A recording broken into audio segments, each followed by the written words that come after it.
Secara langsung, saya Austin Westfall. Berita mendesak tentang perang di Timur Tengah. Media melaporkan, sebuah rudal Iran menghantam pangkalan Prince Sultan di Arab Saudi pada hari Jumat, melukai tentara Amerika dan merusak beberapa pesawat tanker milik ZOA. Kami akan terus memantau situasi ini sepanjang malam. Kami belum memiliki angka pasti mengenai kemungkinan korban atau peralatan militer yang mungkin terkena dampak dalam peristiwa terbaru ini. Bersama kami, mantan perwira intelijen Angkatan Laut, analis, dan pembawa acara Estrat Podcast, Hal Kemper. Hal, Anda mengenal pangkalan udara Prince Sultan? Ya, saya mengenal tempat itu. Ya, itu adalah sebuah pangkalan, maksud saya, itu adalah pangkalan yang sudah lama kami gunakan. Ada masa ketika kami tidak menggunakannya. Itu terjadi beberapa tahun setelah serangan 11 September. Karena alasan keamanan, kami menarik semua perlengkapan kami dari sana. Tapi itu adalah pangkalan udara yang sangat mumpuni, sangat kuat. Kami telah menggunakannya selama bertahun-tahun. Dan ini adalah salah satu hal di mana orang-orang Saudi dan ZOA bekerja sama dengan sangat baik.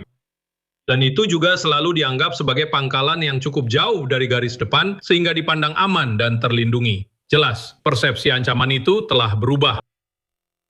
Dave Brown dari WSJ membawa data.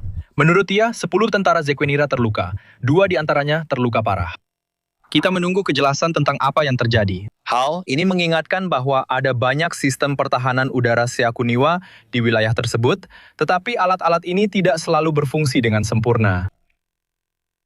Saat ini, kami berhasil mencegat lebih dari 90% serangan yang masuk. Tetapi itu berarti 10% berhasil lolos. Dan jika mereka menembakkan banyak, jika mereka menembakkan 100 rudal balistik, itu berarti 10 diantaranya akan mengenai suatu target. Dan tentu saja dalam kasus ini, setidaknya 1 berhasil lolos mengenai PSAP. Sejauh yang saya pahami, ada KC-135 yang merupakan pesawat pengisian bahan bakar besar. Kalau kamu ingat, pernah terjadi peristiwa bencana dengan KC-135 yang sedang terbang di atas, saya kira itu di Irak, di wilayah barat Irak. Belum lama ini. Tapi mereka benar-benar andalan utama. Mereka lah yang menjaga banyak pesawat kita, pesawat serang kita, tetap di udara. Kamu tahu kan, itu memungkinkan serangan jarak jauh ke wilayah dalam seperti ini. Di tempat-tempat seperti timur Iran atau selatan Iran, jika datang dari utara. Dan jadi mereka adalah aset yang sangat berharga. Ini adalah sesuatu yang kita lakukan dan kita lakukan lebih baik daripada tempat lain di dunia dalam hal pengisian bahan bakar di udara. Tapi menurut laporan ada sekitar 5 diantaranya yang berada di halaman atau di landasan bandara terbuka saat serangan terjadi. Sejauh yang saya pahami, ini tahu kan semacam mulai terungkap sedikit demi sedikit. Kami belum mendapat konfirmasi apapun tentang hal itu. Setidaknya 1 dari pesawat itu rusak. Saya tidak tahu apakah hancur, tapi saya tidak heran kalau kita mengalami korban. Dan sejujurnya, bahkan salah satu dari rudal balistik besar itu, jika mengenai di dekatnya, bisa menyebabkan dampak yang cukup signifikan. Apa yang terjadi di Kuwait mencontohkan apa yang terjadi ketika sebuah hulu ledak meledak di dekat tempat pasukan kita berada. Kami menunggu pernyataan resmi dari Angkatan Bersenjata Amerika Serikat. Malam ini kami mendengar dari Sekretaris Rubio hari ini, karena perang ini memasuki minggu kelima.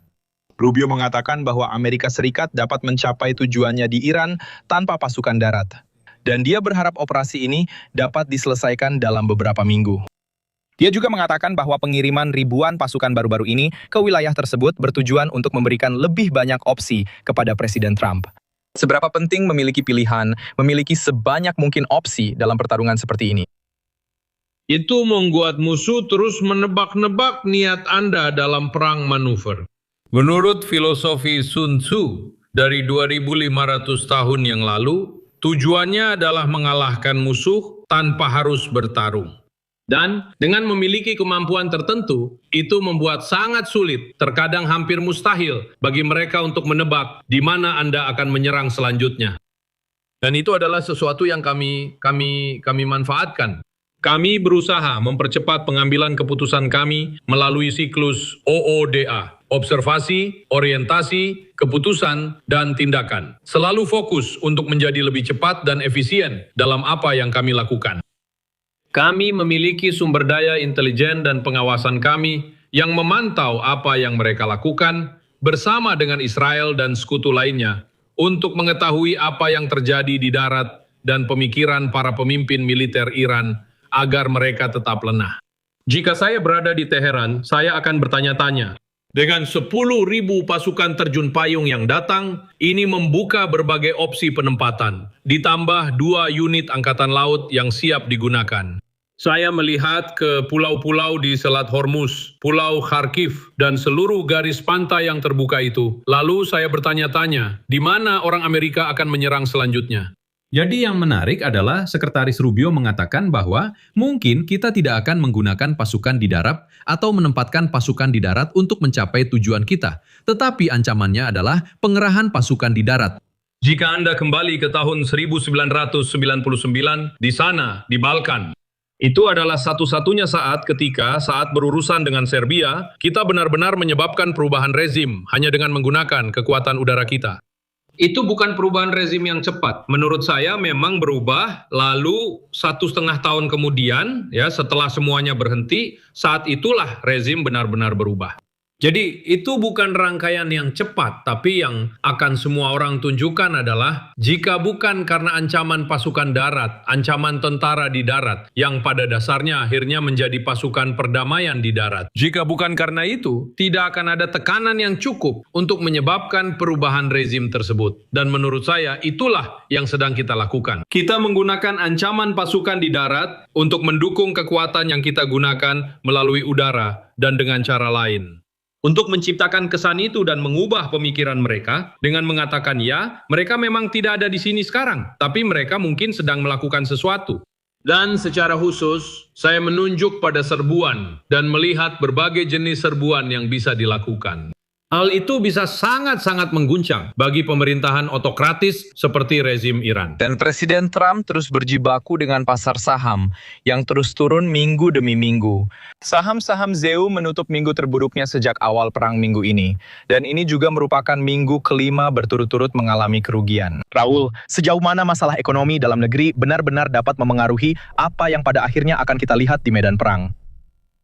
Pada dasarnya, saya mengamati apa yang terjadi di dalam negeri dengan harga bensin, pasar saham, dan beberapa indikator lainnya. Dan saya akan mengatakan bahwa hal itu memiliki dampak yang sangat besar, terutama di Gedung Putih ini. Anda harus ingat, Gedung Putih ini pada dasarnya terdiri dari para pebisnis. Banyak orang di sana memiliki latar belakang bisnis, jadi mereka menganalisis angka-angka dan apa yang sedang terjadi. Mereka memperhatikan dampak perang terhadap ekonomi dan sedang mengambil keputusan tentang kondisi apa yang akan diikuti selanjutnya. Itu menarik. Saya akan memberikanmu contoh dari salah satu hal kecil. Pada awalnya, ketika perang udara baru saja dimulai, kami berhasil mengenai beberapa. Kami menyerang mereka dengan sistem yang mahal, berdampak besar, dan kami masih menyerang mereka dengan senjata berdampak besar. Tapi kami mulai menggunakan senjata yang jauh lebih murah untuk melakukan itu.